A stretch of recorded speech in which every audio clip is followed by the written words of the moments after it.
highs and lows, highs and lows. It's all the same. Highs and lows, highs and lows. Keep all your game.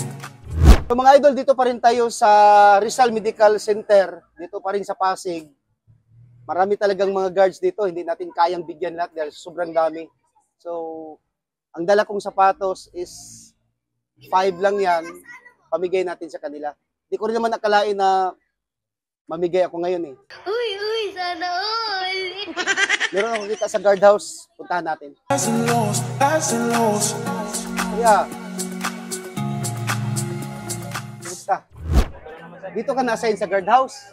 Anong trabaho ng guardhouse, Kuya Guard? Yung monitor sir lahat ng mga dumadaan at ang sasagutin yung lahat na nagtatanong kung saan sila pupunta. Napunta ako dito sa hospital kasi nga may dinalaw lang ako dito na hospital din yung pamangkin ko. Nakita ko kayo dito, may dala naman akong shoes. Ayan, binablog ko na rin.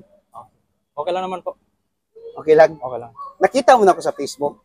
Hindi pa po sir. Hindi mo pa ako nakita sa Facebook?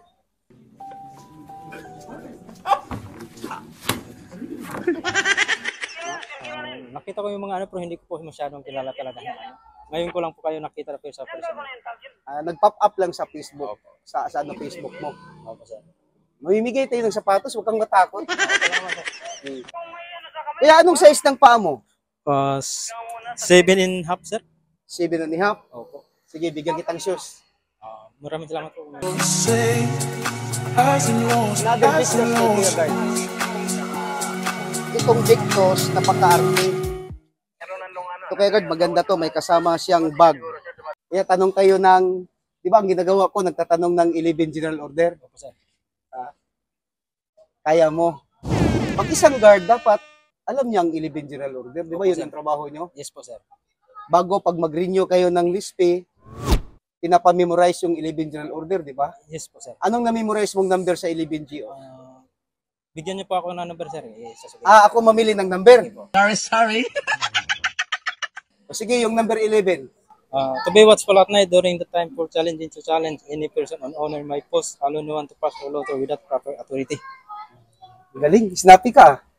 Snappy. Kinabahan ka, hindi? Hindi naman sir. Okay lang naman po sir, wala naman po. Yung pinakamahaba pa, yung number 2. To take charge of this post in all to work Number my 1 post. yun. To work my post during his tour of duty in a military manner, keeping always on alert in observing everything that takes place with sight or hearing.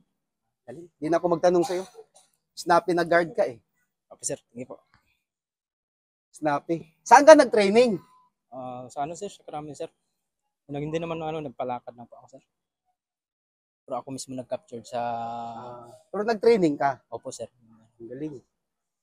Dapat mag-training. Ilang taon ka ng guard? Magtitip 3 years pa lang sir, bago lang po. 3 years? Opo sir. May asawa ka na? Wala pa naman po. Wala ka pa asawa? Huwag ka na mag-asawa.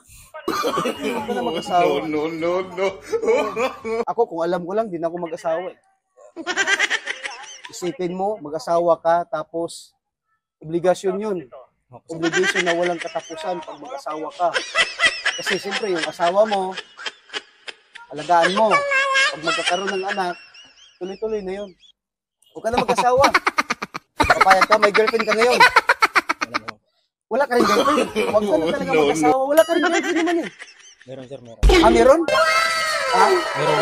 Nagalit ang girlfriend sa'yo. Sige na, magpasalamat ka sa sponsor ng shoes mo. Kape po, maraming salamat po at natikman ko po ang shoes na ito at first time ko po talagang isusuot ito. At maraming salamat at malaking tulong na po ito sa akin. Okay, so sa nag-sponsor ng shoes, maraming salamat kay Mr. Jason Alindog from Dasmariñas, Cavite. Sir, para sa bagong Pilipinas, mabuhay ka hanggat gusto mo. Life is beautiful. Thank you, kuya. Salamat sir.